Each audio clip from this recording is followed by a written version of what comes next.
Chapter 42. Gabriel Tuor. Blue fire engulfed the dark sedan. A blackened skull rested on the steering wheel. Not Caden Bachman, but Gabe was sure he'd been in the car. The flames licked at the leather on the seats, and the remaining flesh on the driver's back. It was too late to save him. Gabe felt a sting of regret, another soul he'd failed to save. Gabe tightened his grip on the handles of his sword. Caden Bachman was still here somewhere. Gabe had managed to pull his sword free and jump from the car as it slammed into a propane tank. The explosion was bigger than it should have been, like it had been rigged, but he'd seen the shadow of a man slipping away from the scene. He was gone before Gabe landed. Gabe focused on the sound waves around him, pulling them toward his ears. He ignored the sounds of sizzling flesh, the crackling flames, the creaking metal. There it was. The soft sound of a man's breathing came from behind the burning car and around the side of a small building. Bachman wasn't running. His breaths came easy and even. There were no sounds of footsteps. He was waiting. Gabe ground his teeth. He wasn't going to let Bachman get away again. He would end this tonight or die trying. He built up compression waves under his feet, releasing the pressure and letting the rebounding effect propel him over the burning car. Before he landed, he saw Bachman step out from behind the building. Gabe landed on his feet, immediately dropping into a roll. He felt two darts, slivers of black hematite, pass above his ear. He jumped to his feet and sprinted toward Bachman.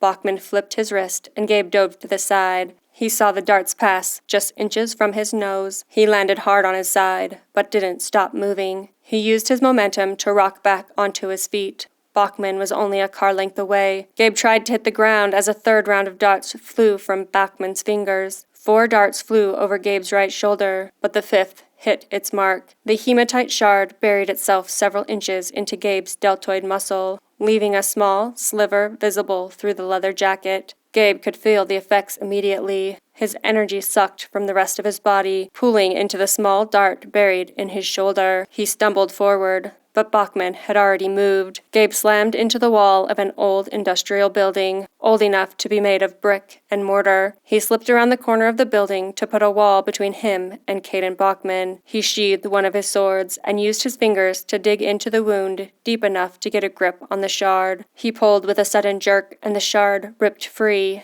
It was 5 inches long, a pointed crystal shape, the flecks of gold shifting through the black hematite with the energy it had absorbed from Gabe's body. Gabe felt as if a piece of him was ripped out, trapped in the hematite. He threw the shard on the ground and retrieved his sword. He climbed to his feet, moving slower now, with more intention, and stepped around the building. Bachman watched him with a grin. "What are you?" Gabe had never seen a possessed who was able to manipulate black hematite like that. He'd never seen hematite used as a disposable weapon. "I am exactly who you think I am, the one you've been searching for. I am the answer. Where is she?" Gabe threw the words at Bachman with all the force he could create.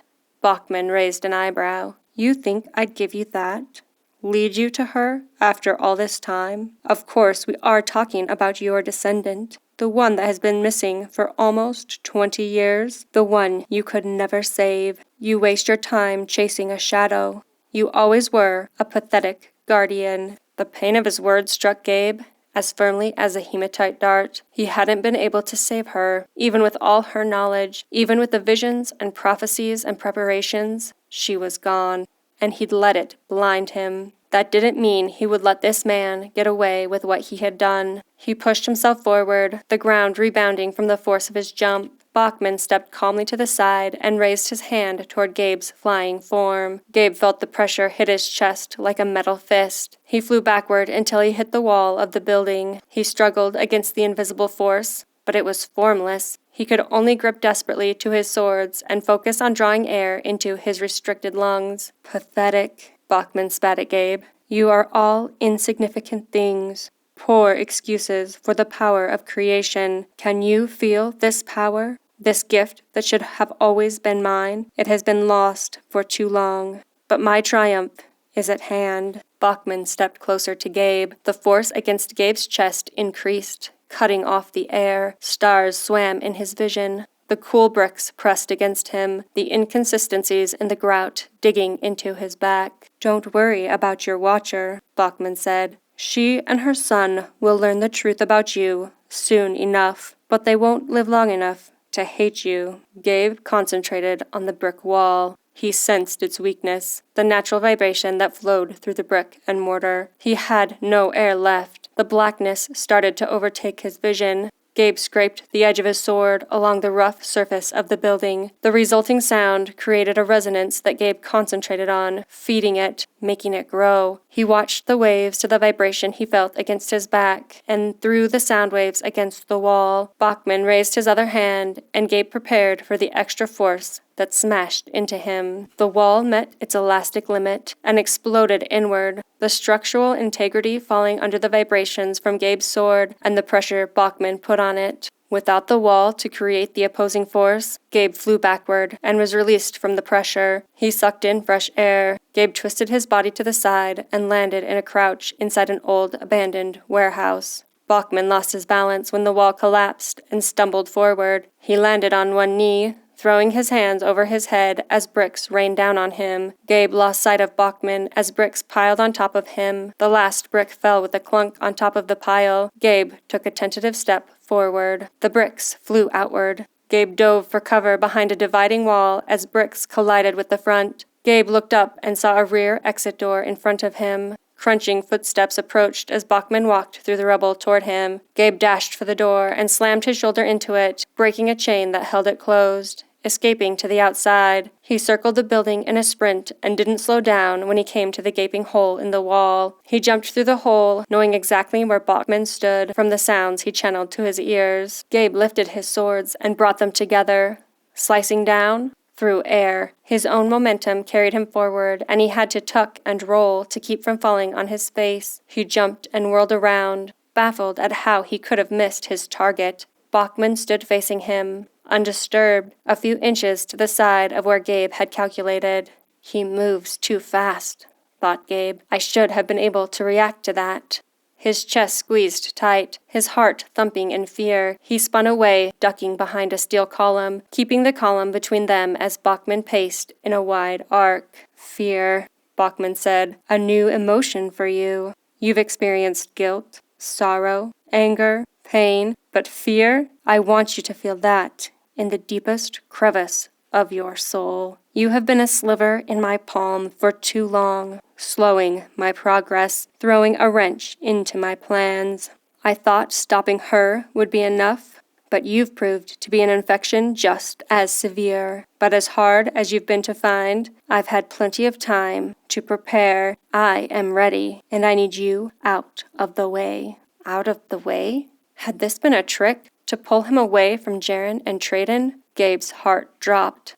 Not again. That's right. You failed once, and you have already failed again. And you keep dragging the poor souls of others down with you. Bachman spoke with a slow, steady cadence. Gabe could feel the hope draining from him. Bachman was right. Gabe was a failure. What hope did he have at standing against the Triune when he couldn't even beat a single possessed? You will lose all that you have fought for, but you should be grateful. I am about to spare you the sorrow of watching me destroy all who trusted you. Gabe's shoulder ached where the dart had pierced him. It shouldn't be hurting so much. It should be healing. It was such a small wound, but the spot still seemed to be draining him. His legs felt weak. His head pounded from exhaustion. Gabe pushed the pain from his mind and focused all his hatred on Bachman. One more battle. Even if it ended for him here, he would take this man down with him. You'll never get to see the disappointment on the face of the boy you thought to raise as your own. Never get to see the pain of betrayal on the woman who gave you her heart and received nothing in return. You won't hear them curse you from their graves. Abigail didn't deserve this.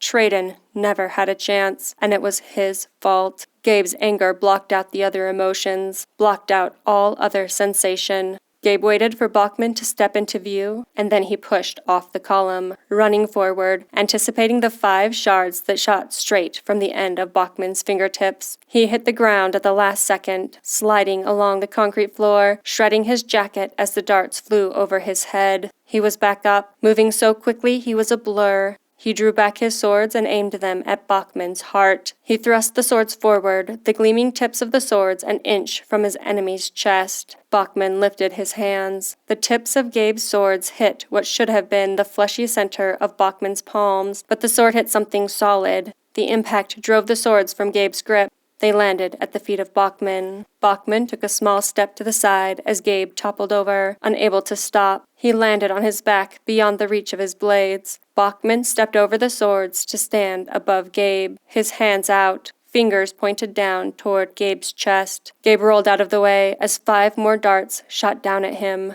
One shard cut through the top of his ear, grazing his head before penetrating the concrete floor. Another caught him in the ribs. The other 3 hit the ground behind him, shooting up puffs of concrete as they hit the floor. Gabe jumped to his feet, but the crushing force hit him again. The wind was knocked from his lungs as he hit the ground, pinned on his back. Bachman held one hand toward him, controlling the force that held Gabe to the ground, while bending over to pick up one of Gabe's double-edged swords. The pressure was intense, the floor beneath him solid, no chance of breaking the floor for relief. Hope pressed out of him just as effectively as life-giving oxygen. The pressure increased. A normal man would have been crushed. Even Gabe, with the strength of a guardian, knew he was reaching his limit. He followed the blade of his own sword as Bachman approached, dragging the tip along the ground. What kind of possessed had a demon this powerful, with the knowledge to control gravity itself? Gabe's view of Bachman faded in and out as his vision grew fuzzy. You went off on your own, a vigilante, trying to save the world to make up for your sins. You deserve to die. You deserve to know your failure is complete. Your angel is alive, waiting for you.